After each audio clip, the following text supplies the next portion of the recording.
சாந்தி 31/5/2025 காலை முரளி. ஓம் சாந்தி. பாப் தாதா, மதுவனம். சாராம்சம். இனிய குழந்தைகளே, நீங்கள் வாழும் வரை இந்த கல்வியை நீங்கள் கற்பதுடன் ஏனையோருக்கும் கற்பிக்க வேண்டும். இந்த கல்வியே உங்கள் சந்தோஷத்திற்கும் அந்தஸ்திற்கும் அடிப்படையாக உள்ளது. கேள்வி: நீங்கள் செய்கின்ற சேவையில் வெற்றி அடைவதற்கு உங்களுக்கு எந்த முக்கியமான நற்குணம் தேவையாகும்? பதில்: சகிப்புத்தன்மை. நீங்கள் ஒவ்வொரு சூழ்நிலையிலும் சகிப்புத்தன்மையை கொண்டிருக்க வேண்டும். ஒன்றாக இருந்து சேவை செய்யுங்கள். சொற்பொழிவு நிகழ்ச்சிகள் போன்றவற்றை ஆற்றுங்கள். மனிதர்களை தங்கள் உறக்கத்தில் இருந்து விழித்தெழச் செய்வதற்கு பல ஆயத்தங்கள் செய்யப்படும். பாக்கியசாலிகளாக ஆகவுள்ள குழந்தைகள் இதனை ஆர்வத்துடன் கற்பார்கள்.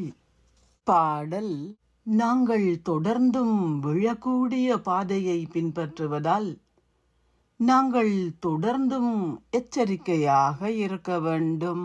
ஓம் சாந்தி. தாரணைக்கான சாராம்சம். 1. ஏகாந்தத்தில் அமர்ந்திருந்து உங்களுடன் பேசுவதற்கு நேரத்தை ஒதுக்குங்கள். உங்களை உற்சாகப்படுத்துங்கள். ஏனையோரையும் உங்களைப் போல் ஆக்குவதற்கு சேவை செய்வதுடன் ஒவ்வொருவரது பாகத்தையும் பார்க்கும் வகையில் பற்றற்ற பார்வையாளராக ஆகுவதையும் பயிற்சி செய்யுங்கள். தந்தையை நினைவு செய்து உங்களை சீர்திருத்துங்கள். உங்கள் இதயத்திடம் வினவுங்கள், நான் ஒரு தூதுவனாகிவிட்டேனா? நான் எத்தனை பேரை என்னை போன்று ஆக்குகின்றேன்? ஆசீர்வாதம். நீங்கள் ஒரு பறக்கும் பறவையாகி மேன்மையான முயற்சி செய்வதன் மூலம் இறுதி பொறுப்பேற்றிலே முதல் இலக்கத்தை பெறுவீர்களாக.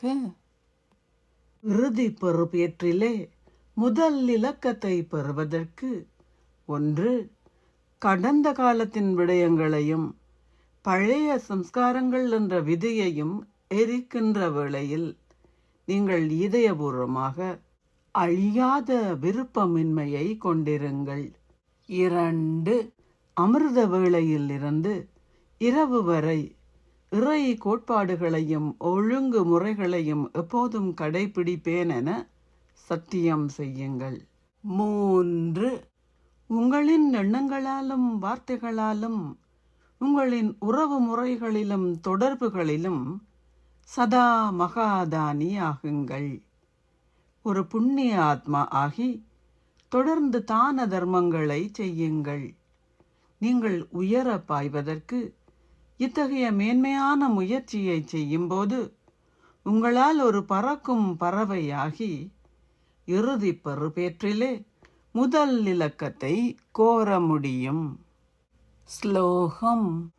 உங்களின் மனோபாவத்தால் சூழலை சக்தி வாய்ந்தது ஆக்குவதே சேவைக்கான இறுதி முயற்சி ஆகும்.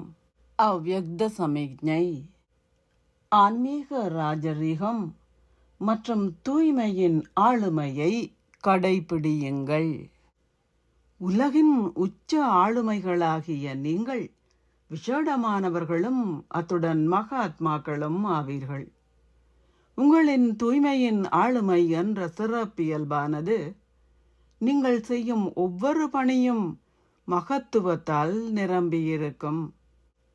இந்த ஆன்மீக ஆளுமையை கொண்டுள்ள ஆத்மாக்களான நீங்கள் உங்களின் சக்தி, நேரம் அல்லது எண்ணங்களை வீணாக்க மாட்டீர்கள். ஆனால் எல்லாவற்றையும் பயனுள்ள முறையில் பயன்படுத்துவீர்கள். இத்தகைய ஆளுமையுள்ள ஆத்மாக்களான நீங்கள் ஒருபோதும் உங்களின் மனங்கள் அல்லது புத்திகளை அற்ப விடயங்கள் ஆக்கிரமிக்க அனுமதிக்காதீர்கள். ஓம் சாந்தி.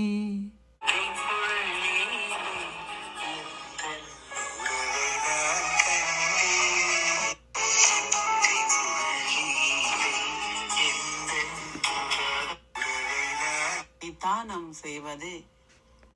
ஓம் சாந்தி. நன்றிகள் பாபா.